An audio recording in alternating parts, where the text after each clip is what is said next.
Hello friends, आज मी share करते आहे मस्त झटपट होणारा शेवईचा उपमा। आपल्या नेहमीच्या उपम्याप्रमाणेच हा बनवता येतो।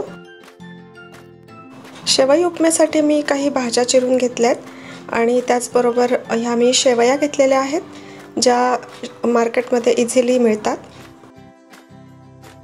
तसंच इथे कांदा, कोबी, टोमॅटो, हिरव्या मिरच्या, शेंगदाणे, कढीपत्ता असं सर्व घेतलेलं आहे। आता सुरुवातीला एका मोठ्या कढईमध्ये मी 2 चमचे साजूक तूप घातले। त्यामध्ये या शेवया असतात त्या थोड्याशा भाजून घ्यायच्या आहेत, म्हणजे आपला शेवयाचा उपमा असा मोकळा छान होतो। जरासं परतून घ्यायचं। या शेवया 10 ते 15 मिनिटांसाठी भाजल्या आहेत। किंचित ब्राऊन कलर आलाय त्याला। पाणी इथे मोजून घ्यायचं आहे। 2 कप शेवया घेतल्या होत्या तर मी 2 कप इथे पाणी गरम करत ठेवलेलं आहे। शेवया आता भाजून झालेल्या आहेत।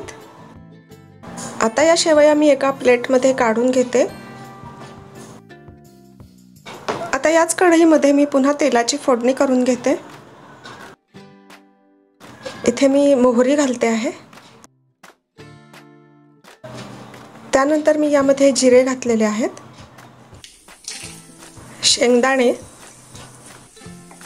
शेंगदाणे तेलामध्ये चांगले ब्राऊन कलर येईपर्यंत तळून घ्यायचे आहेत।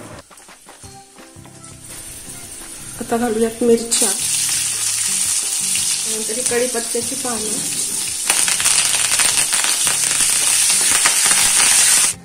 बारीक चिरलेला कांदा। आता हा कांदा तेलावरती परतून घ्यायचा आहे। टोमॅटो,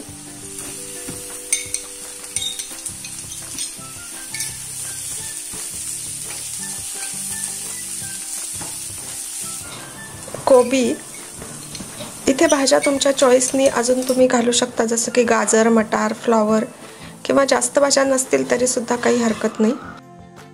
आता यामध्ये ह्या भाजलेल्या शेवया मिक्स करायच्या आहेत।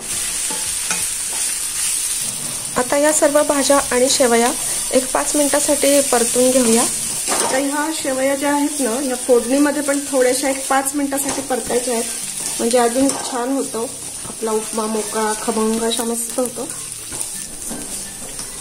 हे छान झालंय परतून। आता त्यामध्ये जे उकळतं पाणी असतं ते घालायचं आहे, जसं आपण उपम्याला घालतो तसं, पण ते क्लिप इथे स्किप झालेली आहे।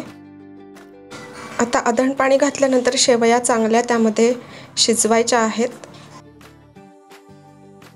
आता यामध्ये मी चवीप्रमाणे मीठ घालून घेते, त्यानंतर थोडीशी साखर। आता ह्या उपम्याला उकळी आलेली आहे आणि अशा प्रकारे हा उपमा आता शिजत आलाय। आता या शेवयांमधलं जे पाणी आहे ते पूर्णपणे आटलं पाहिजे, म्हणजे त्यामध्ये त्या शेवया शिजून निघतात। हा उपमा शिजवायला थोडासा जास्त वेळ लागतो नेहमीच्या उपम्यापेक्षा। मी आता इथे झाकण ठेवलेलं आहे। 5 मिनिटांसाठी झाकण ठेवून बघूया। इथे आता या शेवयांमधलं पाणी बऱ्यापैकी आटलेलं आहे आणि आता हा उपमा हळूहळू त्यामध्ये व्यवस्थित शिजतोय। इथे आता हा मोकळा व्हायला लागलाय, उपमा बऱ्यापैकी मोकळा झालाय। आता अजून पण मोकळा होईल, थोडासा वाफ अजून गेली की छान मोकळा मस्त होतो। आता या शेवयांमधलं पाणी सगळं आटलेलं आहे, त्यामुळे तो मोकळा झालेला आहे। आता मी त्यावर थोडीशी कोथिंबीर घालून घेते।